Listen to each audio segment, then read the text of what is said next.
নমস্কাৰ, মই সুদৰ্শন। প্ৰথমতে দেখুৱাই ল'ব বিচাৰিছোঁ এটা বিশেষ video'.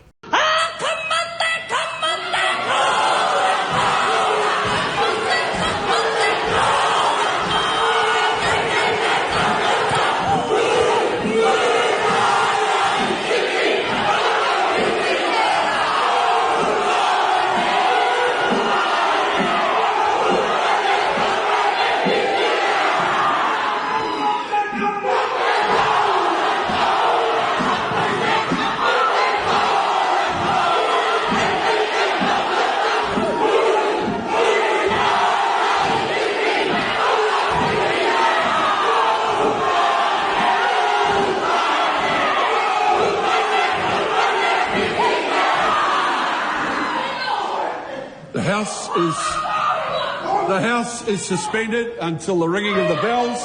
The gallery is to be cleared. এইগৰাকী হৈছে হানা ৰৌহিতী মেইপি ক্লাৰ্কি, এগৰাকী 22 বছৰীয়া সাংসদ। 1320 পৰা 1350 চনলৈকে নিউজিলেণ্ডত বাস কৰা এটা খিলঞ্জীয়া জনজাতি মাউৰী সম্প্ৰদায়ৰ এইগৰাকী হৈছে জনপ্ৰতিনিধি। সদনতেই বিধেয়ক ফালি কঠোৰ প্ৰতিবাদত এইদৰেই নামি পৰিল ক্লাৰ্কি। সেই বিশেষ গীতেৰে কৰা ভংগীমাটো হৈছে মাউৰী সম্প্ৰদায়ৰ লোকে জাতিৰ গৌৰৱ, শক্তি আৰু ঐক্যৰ প্ৰতীক দাঙি ধৰি দেখুওৱা এক শাৰীৰিক শক্তি প্ৰদৰ্শন। হয় মৰিম, নহয় জিকিম অভিপ্ৰায়েৰে এইদৰে পূৰ্বপুৰুষৰ ভূমি উদ্ধাৰ আৰু আত্মনিয়ন্ত্ৰণৰ অধিকাৰৰ যুঁজৰ পক্ষত থিয় হৈ সংসদত প্ৰতিবাদত সাংসদ মেইপি ক্লাৰ্কি। খিলঞ্জীয়া জাতিৰ অস্তিত্বৰ যুঁজ নিউজিলেণ্ডত, মাটিৰ অধিকাৰক লৈ উত্তপ্ত হৈ পৰিছে নিউজিলেণ্ড। সদনত বিশেষ নৃত্যৰে কঠোৰ বিৰোধিতা কৰা ভিডিঅ' এতিয়া বিশ্বতে চৰ্চাৰ বিষয়বস্তু হৈ পৰিছে। কেৱল নিউজিলেণ্ডৰ বাবেই নহয়, বিশ্বৰ আন আন জনজাতিকো বহু কথাই ভবাই তুলিছে এইগৰাকী 22 বছৰীয়া মাউৰী জনজাতিৰ সাংসদে। ইয়াৰ পাছতেই হাজাৰ হাজাৰ মাউৰী পৰম্পৰাগত বেশভূষাৰে বিশেষ ভংগীমাৰে ওলাই আহিছে নিউজিলেণ্ডৰ ৰাজপথলৈ সাধাৰণ জনতা।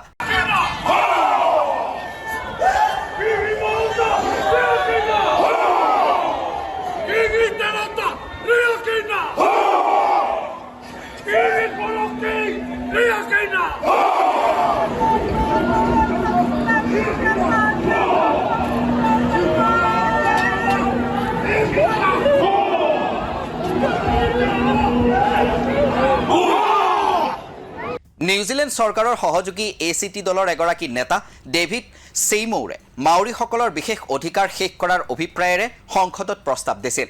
অৱশ্যে প্ৰধানমন্ত্ৰীয়ে সেই প্ৰস্তাৱ আইনলৈ ৰূপান্তৰ নহয় বুলি মন্তব্য কৰিছিল।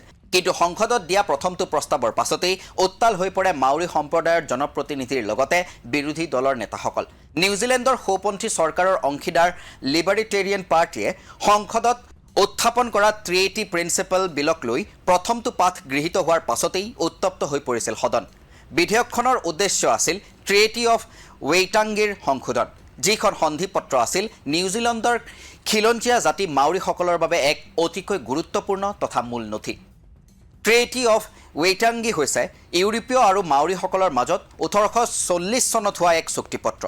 হিংসাৰ পৰা আৰম্ভ কৰি ব্যৱসায়লৈকে থকা সংঘাতৰ পাছত এই চুক্তিপত্ৰ সম্পন্ন হৈছিল ইউৰোপীয় আৰু মাউৰীসকলৰ মাজত। এই পত্ৰখনৰ জৰিয়তে মাউৰীসকলে লাভ কৰিছিল ভূমিৰ অধিকাৰ। কোৱা হৈছিল যে ব্ৰিটিছ সাম্ৰাজ্যক শাসনৰ ভাৰ দিলেও ভূমিৰ ওপৰত জনজাতিসকলৰ অধিকাৰ আৰু স্বাৰ্থ অটুট থাকিব।